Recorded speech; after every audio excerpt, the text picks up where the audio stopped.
दूसरा पत्रस उसका पहला अध्याय 16वें पद से लेकर अंतिम 21वें पद तक। यहाँ इस प्रकार लिखा है, क्योंकि जब हमने तुम्हें अपने प्रभु यीशु मसीह की सामर्थ्य का और आगमन का समाचार दिया था, तो वे चतुराई से गढ़ी हुई कहानियों का अनुकरण नहीं किया था, वरन हमने आप ही उसके प्रताप को देखा था। यहाँ पतरस जो प्रभु यीशु मसीह का वो चेला था कि जिसने प्रभु की हुई भविष्यवाणी को देखा था।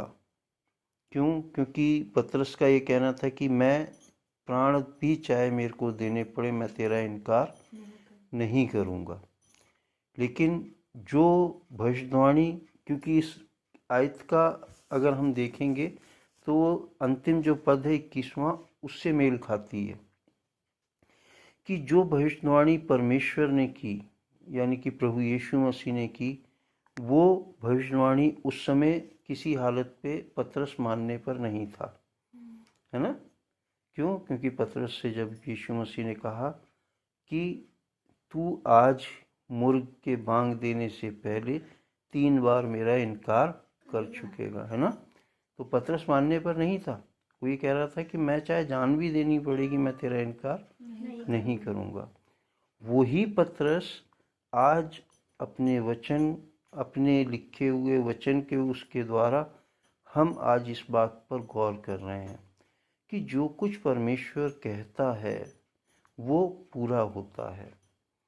उस पर हम चाहे कुछ भी अपने आप को दृढ़ समझें, वो नहीं हो सकता, है ना? हम कुछ भी चाहे कितने भी अपने हृदय से कहें कि नहीं जी हम नहीं ठोकर खाएंगे, या हम नहीं भटकेंगे, या हम नहीं होएंगे, लेकिन इसके बावजूद अगर प्रभु ने कहा कि जैसे तुम्हारे काम जो हैं फटे मैले चिथड़ों के समान है ना?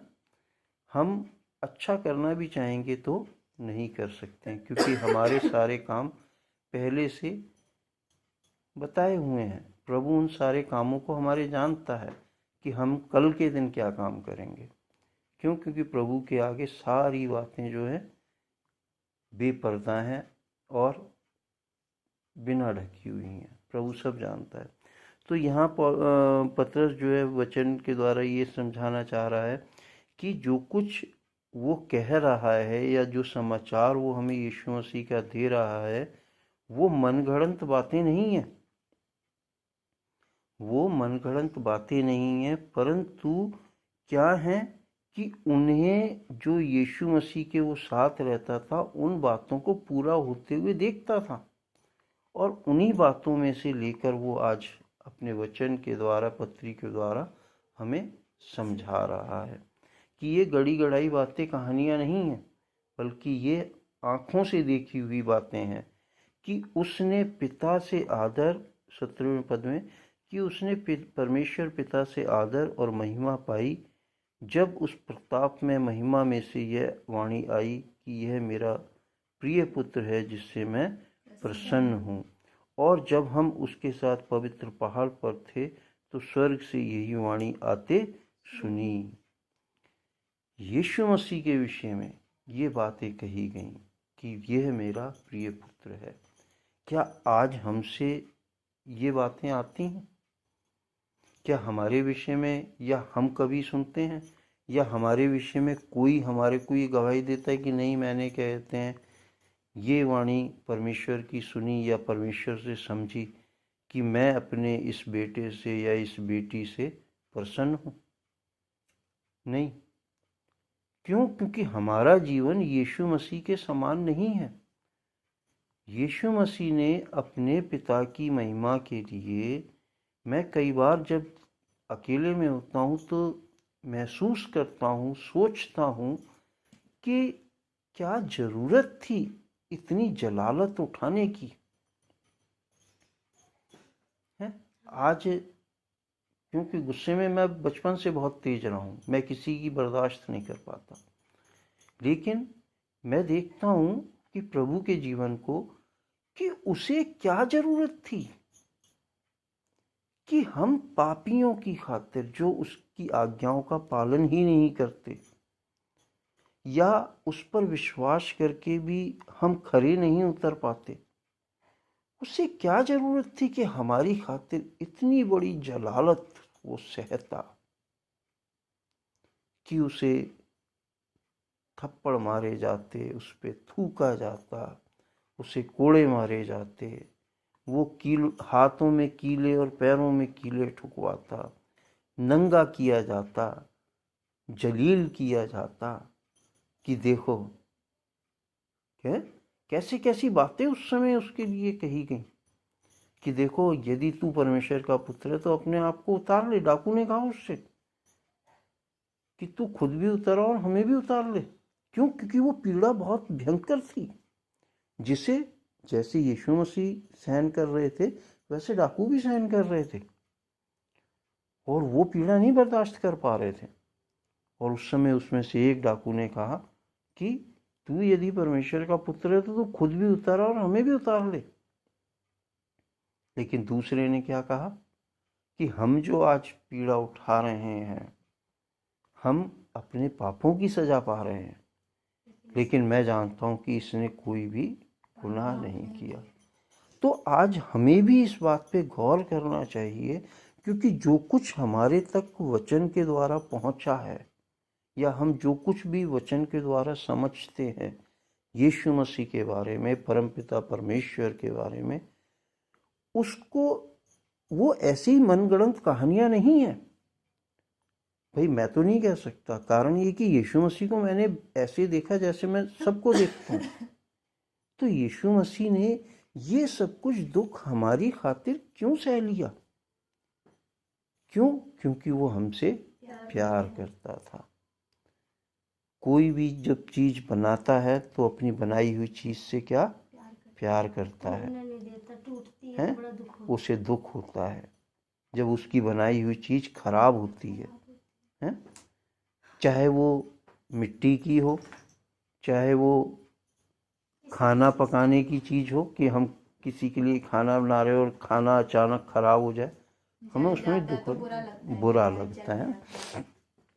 चाहे वो कोई आपका सामान हो, किसी भी तरीके की कोई भी चीज हो, अगर हम उसे बनाते हैं और वो खराब होने लगती है तो हमें उस पर दुख होता है कि किसी तरीके से हम इसे सही कर रहे हैं, है ना, खराब ना होने पाए, बर्बाद ना होने पाए।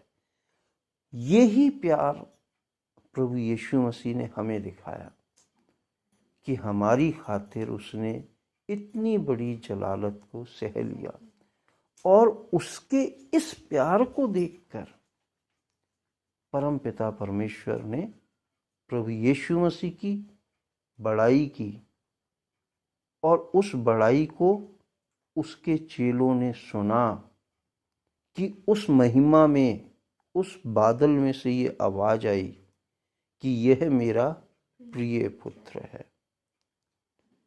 काश कि प्रभु परमेश्वर पिता हमारे विषय में भी ये कह सकें कि यह मेरा प्रिय बेटा और बेटी है। कहेगा जरूर अगर हम उसके दर्द को समझेंगे। क्यों? क्योंकि वो अंधा नहीं है, या वो बहरा भी नहीं है, गूंगा भी नहीं है।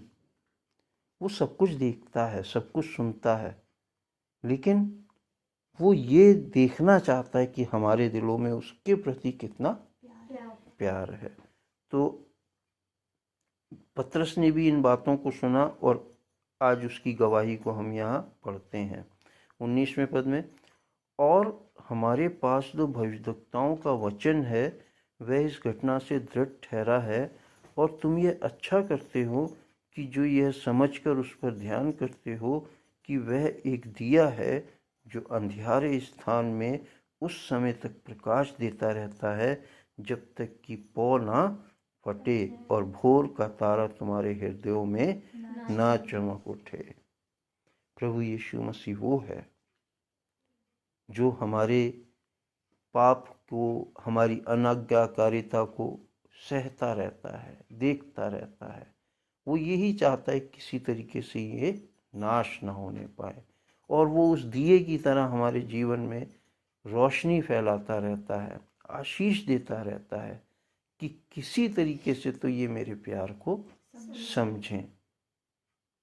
कि जब तक उस हमारे दिलों में वो अपने प्यार को ना देख ले, तब तक वो हमारे लिए तरसता रहता है। आगे 20वें पद में, पर पहले यह जान लो कि पवित्र शास्त्र की कोई भी भविष्यवाणी किसी के अपने ही विचारधारा के आधार पर पूर्ण नहीं होती, क्योंकि कोई भी भविष्यवाणी मनुष्य की इच्छा से कभी नहीं हुई, पर भक्त जन पवित्र आत्मा के द्वारा उभारे जाकर परमेश्वर की ओर से बोलते थे। भक्त जन, यीशु मसीह ने शरीर में होकर अपने पिता की आज्ञा को मानकर एक भक्ति करी। भक्ति का अर्थ यही है कि हम अगर किसी को मानते हैं तो उसकी इच्छा को पूरा करें, वही भक्ति है। और यीशु मसीह ने पिता की ओर से ये चीज पाई थी कि पतरस से कहा था कि तू कह तो रहा है कि तू मेरा इनकार नहीं करेगा, लेकिन देख ऐसा समय आएगा कि तू मुर्गे के बांग देने से पहले 3 बार मेरा इनकार करेगा, है ना। लेकिन वही पतरस जिसने इनकार किया वो आज इन बातों की गवाही दे रहा है। और उस पतरस के विषय में भी हम जानते हैं कि उसने भी प्रभु के लिए और उसके सुसमाचार को फैलाने के लिए बहुत दुख उठाया। क्यों? क्योंकि उसको भी उसके प्रेम का, प्रभु यीशु मसीह के प्रेम का और प्रभु यीशु मसीह के हमारे प्रति प्रेम का और दुख उठाने का एहसास हुआ।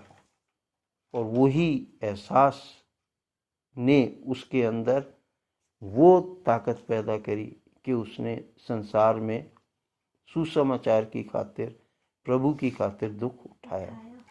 हमारे अंदर भी ये चीज़ होनी चाहिए कि हम अपने प्रभु के प्यार के लिए, हम प्रभु के सुसमाचार के लिए, हम प्रभु पर विश्वास करते हुए अपने आप को दुख उठाने से पीछे ना हटें, हैं?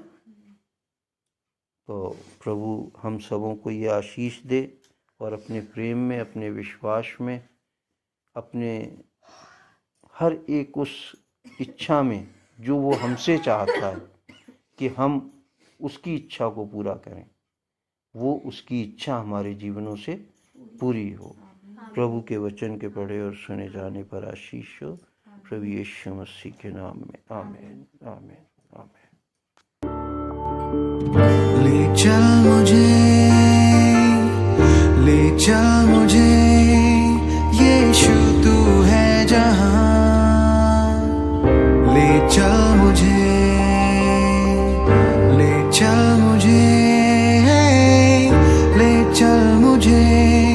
हाथ थाम के मेरा, ले चल मुझे,